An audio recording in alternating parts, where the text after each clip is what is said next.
Pemirsa, belum lama ini sebuah video yang memperlihatkan makanan bergizi serta makanan pendamping untuk para pengungsi Rohingya di Aceh viral di jejaring maya. Tentu saja makanan itu menjadi sorotan warganet. Para pengungsi tengah mengantri makanan dengan lauk, sayur, dan juga ayam. Namun yang jadi sorotan adalah wajah salah satu pengungsi seperti menunjukkan wajah tak senang. Apalagi makanan itu dibagikan dengan cara yang telah ditentukan atau sesuai takaran.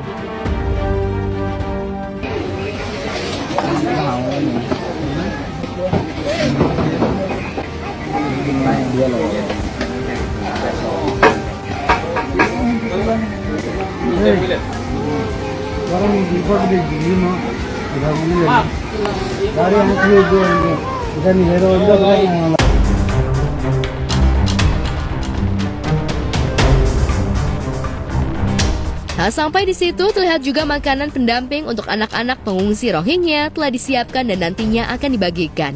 Makanan itu bagian dari penunjang gizi bagi anak-anak Rohingya. Setelah pembagian makan siang, anak-anak juga dapat makanan berupa snack tambahan buat mereka secara khusus untuk anak-anak. Ada wafel coklat, dan ini nanti akan dibagi ke anak-anak, bukan untuk orang dewasa. Lumayan ini, lumayan banyak. Ada beberapa ini bantuan dari beberapa lembaga kemanusiaan. Salah satunya adalah Yayasan Getanyo, bekerja sama dengan beberapa lembaga lokal yang khusus untuk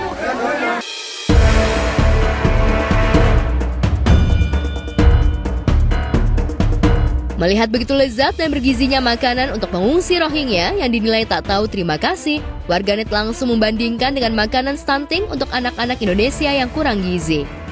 Makanan untuk pengungsi Rohingya jauh berbeda dengan makanan stunting yang hanya kuah sop dan tahu tempe.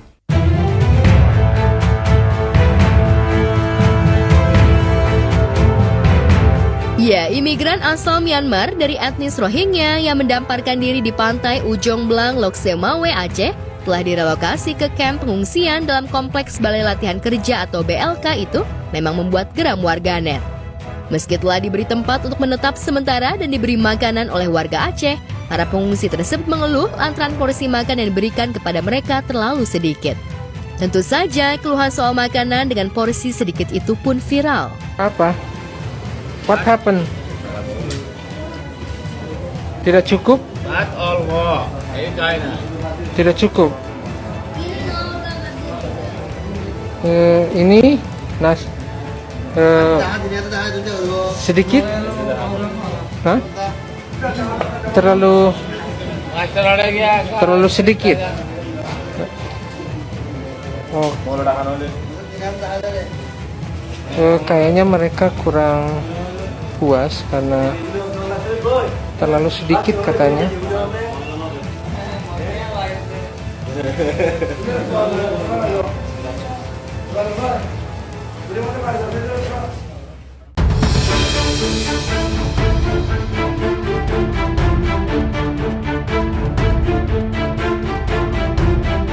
Kendati demikian, para imigran itu mengaku makanan tersebut memiliki rasa yang enak. Hal ini diketahui setelah mereka mengangkat ibu jari saat ditanya ihwal cita rasanya. Tetapi tetap saja gurat wajah para imigran itu cukup datar seolah masih kecewa dengan porsi makan yang sedikit. Selain itu, mereka juga tampak tak senang saat disorot kamera oleh perekam video. Tentu saja hal ini mengundang komentar beragam dari warganet. Banyak yang menyebut jika pengungsi Rohingya tak bersyukur.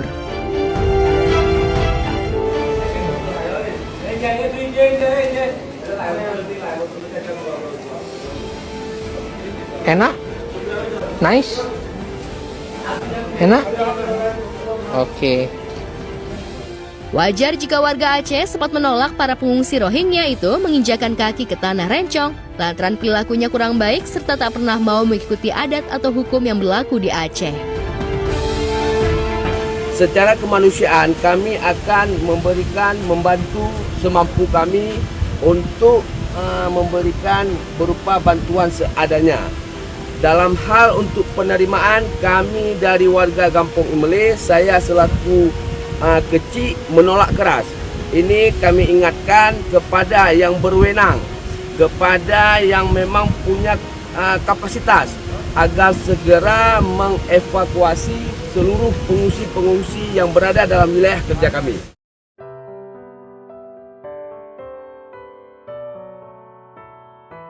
Di tempat terpisah, Putri Sulung Pipik Dian Irawati dan almarhum Ustadz Jeffrey Al-Bukhari Adiba Kanza tinggal beberapa hari lagi bakal dinikahi oleh pesepak bola nasional Egy Maulana Fikri. Segala persiapan kabarnya telah rampung, tinggal menunggu hari H. Tersiar kabar jika Egy dan Adiba bakal menikah pada tanggal 10 Desember 2023 nanti. Namun sampai detik ini, lokasi tempat akad nikah berlangsung belum juga tersebar ke publik.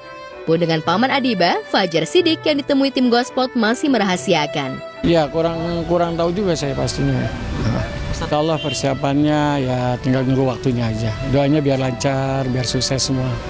Ya tinggal 1% lagi lah. Izin Allah aja udah. Qadarullah. Ya? Qadarullah. Pastinya kan undangan ya ada lah yang diundang. Cuman itu kan yang tahu undangan itu kan keluarga ya, gitu. Jadi bukan karena kita juga nggak terlibat jadi panitia di dalam undangan juga, tapi insya Allah lah siapapun mungkin diundang nanti.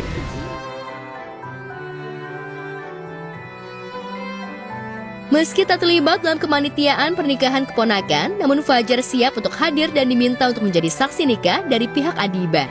Lantas benarkah pertemuan dengan keluarga besar almarhum UJ dilakukan sebelum Umi Pipik menjalani ibadah umroh ke Tanah Suci Mekah bersama anak-anaknya? Kalau itu saya kurang tahu ya. Maksudnya untuk keberangkatan ini memang info ada, cuman ya kalau untuk secara langsung enggak, tapi insya Allah lah doanya kita yang terbaik. Biar kembali bawa umroh yang diterima, yang diberkahi oleh Allah Subhanahu wa Ta'ala. Sudah komunikasi beberapa waktu lalu juga ke tempat kita, ya meminta saya juga jadi saksi, ya insya Allah lah. Tinggal gimana nanti, ya kan, maksudnya biar doanya biar sehat. Insya Allah sehat, waktunya ada, ya Diberi kesempatan. yang penting sehat dulu lah. Ya Allah kasih kesempatan nanti. Egy baik, Egy soleh, ibadahnya rajin, itu yang saya lihat, anaknya sopan. Harus siap lah namanya orang tua ya, apalagi anak pertama, melepaskan. Walaupun berat ya, tapi kan memang itu udah tugas kita. Orang tua kan cuma mendidik, merawat, membesarkan. Terus setelah itu ada yang meminang, ada yang meminta, ya kita orang tua harus mengikhlaskan. Terus ya semuanya juga seperti itu ya.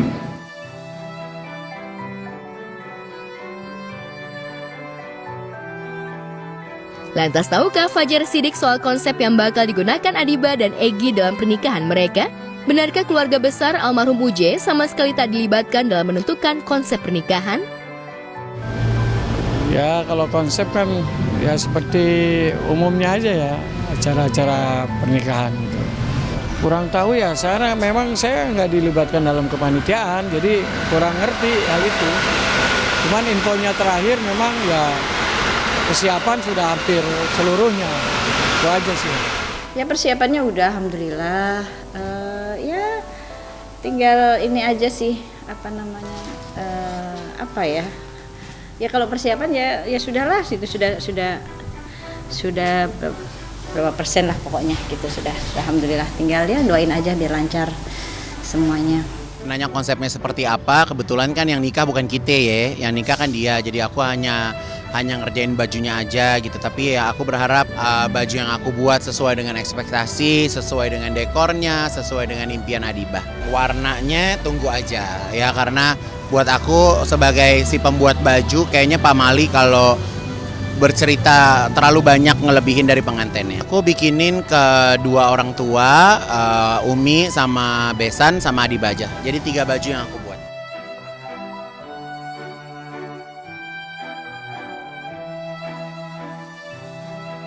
Yang pasti pernikahan Adiba dan Egy membuat keluarga bahagia. Tentu saja pernikahan ini memang dinantikan oleh kedua keluarga. Lantas adakah doa khusus yang dipanjatkan Fajar selaku paman kepada Adiba dan Egy? Rupanya ini kan pernikahan ini kan suatu kebahagiaan yang bisa terulang tapi tidak terulang lagi. Itu maksudnya gimana, Bu? Ya biar langgeng. Istilahnya biar langgeng. Karena ini kan sekali seumur hidup. Dan ini kan hal yang perlu dari kedua belah pihak ini, bagaimana nanti ke depan merangkai suatu rumah tangga ya seperti rumah tangganya Rasulullah. Mungkin karena almarhum saat itu anak-anaknya masih muda belia ya, masih anak-anak, nggak kepikirkan mungkin sampai saat ini gitu kan. Tapi pastinya kalau yang sering saya dengar dari nasihat-nasihat perkawinan yang sering almarhum Uje sampaikan ya, salah satunya bagaimana menikahkan atau menggabungkan atau menjadikan satu keluarga besar ini menjadi keluarga besar yang baik lah, yang bisa saling berkomunikasi gitu.